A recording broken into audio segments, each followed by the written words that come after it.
ये बात 1990 की है। वंशिका उस दिन पहली बार अपने नए हॉस्टल में रहने को आई थी। वैसे वो ऋषिकेश में रहती थी, पर उस समय वहाँ ज़्यादा सुविधा ना होने के वजह से देहरादून के एक गर्ल्स कॉलेज में एडमिशन लिया और साथ में उसी कॉलेज के हॉस्टल में रहने लगी। और वो जिस हॉस्टल में रहने आए थे, उस हॉस्टल के बच्चों का कहना था कि यहाँ कई सारे भूत रहते हैं, क्योंकि उनका जो ये हॉस्टल था वो एक कब्रिस्तान के ऊपर बना था। इस हॉस्टल को एक अंग्रेज ने बनवाया था। उसे वहाँ कहीं अच्छी जगह नहीं मिली थी, इसलिए उसने वहाँ के एक पुराने कब्रिस्तान के ऊपर ही कॉलेज और हॉस्टल बनवाया था। ये कॉलेज और हॉस्टल बस लड़कियों के लिए उस अंग्रेज ने बनवाया था, क्योंकि उस समय हमारे देश में लड़कियों को ज़्यादा शिक्षा नहीं मिलती थी। उस हॉस्टल में रह रहे बच्चों का ये भी कहना था कि इस हॉस्टल में कई सारी लड़कियों की मौत भी हो रखी है, और इसी वजह से इस हॉस्टल के कई सारे कमरे बंद पड़े थे। वंशिका उनकी बातों को ज़्यादा गंभीरता से नहीं लेती, क्योंकि उसे भूतों पर बिल्कुल भी विश्वास नहीं था। पहली ही रात वंशिका जब रात को सोने गई तो उसने अपने बालों को बांधा नहीं और अपने को ऐसे ही खुला छोड़ दिया। कहते हैं लड़कियों को कभी भी रात को अपने बाल खुले नहीं रखने चाहिए।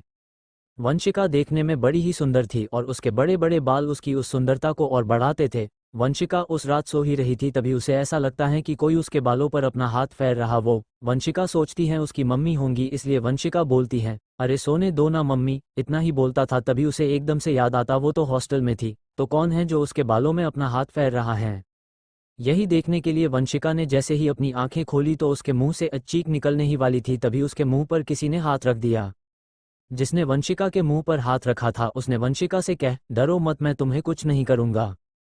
अब मैं तुम्हारे मुंह हाथ हटा रहा हूं, पर चिल्लाना मत। पहले तो वंशिका उसे देखकर डरे जा रही थी, क्योंकि वो आदमी काफी बड़ा और भयानक सा था। वंशिका फिर हिम्मत करते हुए उससे पूछती है, कौन हो तुम। वंशिका की बात का जवाब देते हुए वो आदमी बोलता है, मैं एक जिन हूं, मैं यहीं से जा ही रहा था, तभी मेरी नज़र तुम पर पड़ी और मैं तुम्हारे पास आ गया। पता नहीं जिन की बातें सुनकर या जिन की आंखों में देखकर वंशिका का डर भी खत्म हो गया था, और बातें करते करते दोनों में दोस्ती भी हो गई थी। कहीं ना कहीं वो जिन वंशिका को पसंद करने लगा था। ऐसा लगता था कि जिन को वंशिका से प्यार हो गया था, इसलिए वो रोज रात आता और वंशिका के बालों के साथ खेलने लगता। उसके आते ही वंशिका भी जग कर बैठ जाती और पूरी रात बातें करते रहती। वो जिन रोज रात को आता तो था, पर वंशिका के अलावा किसी और को नहीं दिखता था, क्योंकि वो तो एक जिन था तो कैसे दिखेगा। और वंशिका के साथ के रूममेट उसको पागल समझने लगे थे, क्योंकि वो सोचते थे कि वंशिका रात में अकेले अपने आप से ही बातें करती रहती है। ऐसा होते होते काफी समय हो गया था। अब वंशिका भी उस जिन को पसंद करने लगी थी। शायद वंशिका को भी जिन से प्यार हो गया था, इसलिए वो रोज रात होते ही उस जिन का इंतजार करने लगती, और वो जिन आता, फिर वो दोनों रात बार बातें करते रहते। रोज रात को जगने के वजह से वंशिका सुबह सही समय पर उठ नहीं पाती थी और उसका कॉलेज भी रोज छूट जाता था।